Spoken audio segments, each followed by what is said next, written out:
1974 kickstart Ironhead Sporster.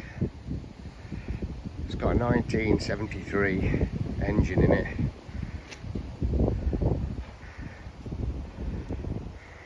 It does start alright, but I just couldn't video and kickstart.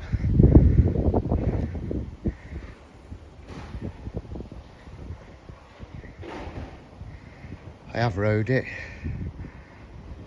Gears work and clutch works. It's got no front brake at all, from the lever down to the caliper. Nothing.